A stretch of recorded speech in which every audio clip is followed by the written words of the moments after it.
Cumpriu-se na morte de Cristo a Páscoa. Cumpriu-se na ressurreição as primícias. Cumpriu-se em Atos 2 o Pentecostes. E o próprio texto vai dizer que é um cumprimento inicial e parcial, porque o Pentecostes vai se estender até o fim desta era. Aí Pedro, então, vai explicar para aquelas multidões o que estava acontecendo, porque alguns achavam, né, que os discípulos estavam bêbados. Aí, então, Pedro vai explicar o seguinte, olhem para mim, por gentileza. Ele fala assim, olha, pessoal, esses homens não estão embriagados, como vindes pensando. Não. Olha, agora são 9 horas da manhã. Imagine que não tem sentido 9 horas da manhã essa multidão toda embriagada. Quer dizer, se fosse pelo menos 2 horas da tarde, deu tempo de beber bastante. Mas acabaram de levantar, de acordar, já estão embriagados. Mas o que acontece? Ó, gente, para. Ele diz, o que acontece? Ele vai dizer o que acontece. Ele vai explicar o Pentecostes bíblico. Para que você depois não tenha dúvida. E fique depois assim, pastor, essa igreja ela é fria porque eu não vejo os irmãos falando em línguas. É porque você não leu a Escritura.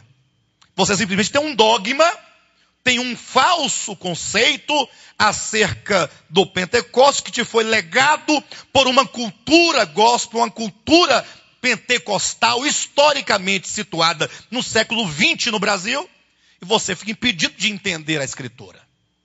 Pedro explica, o que acontece aqui é o que foi dito. Olha, o que acontece é o que foi dito por intermédio do profeta Joel. Então você tem que ler a profecia de Joel. 2 pontos.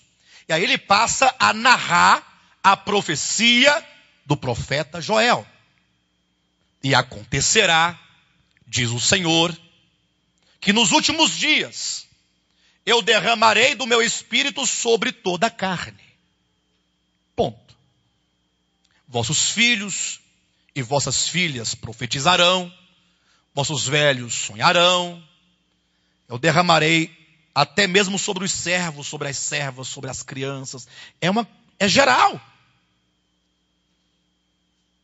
Enfim, está lá em Joel 2. Sonharão, profetizarão e terão visões. Ok? Aí eu pergunto para os irmãos, o que acontecerá nos últimos dias? Conforme Joel. Vai lá, pessoal, ajuda lá. E acontecerá nos últimos dias, vírgula, diz o Senhor, vírgula, derramarei do meu espírito sobre toda a carne. Esta é a verdade. O Pentecostes, ele só acontece. A grande colheita só é possível de acontecer quando o Espírito é derramado sobre toda a carne. Aí diz que, havendo o Espírito sido derramado, o que aconteceria? O grande evento é o derramamento do Espírito sobre toda a carne. E o que ocorreria com esse derramamento, segundo Joel? Profecia, sonhos e visões. É o que diz Joel. Aí, de repente, você vai encontrar Pedro. O que acontece aqui é o que foi dito por meio do profeta Joel. O que ele disse? Que ao ser derramado o Espírito Santo, os jovens iriam profetizar, teriam visões e os velhos sonhos. Aí eu pergunto, isso aconteceu em Pentecostes? Atos 2? Teve sonhos? Mas Joel disse que haveria sonhos. Certo? Teve visões? Joel disse que teria. Teve profecias? Engraçado que teve línguas. E Joel não disse que teria línguas. Talvez alguém dissesse assim, Pedro, eu acho que você deve estar equivocado. Porque o que acontece não é o que foi dito. Porque lá não diz línguas e aqui tem línguas. E o que diz lá não tem aqui. E o que tem aqui não tem lá. Perfeito?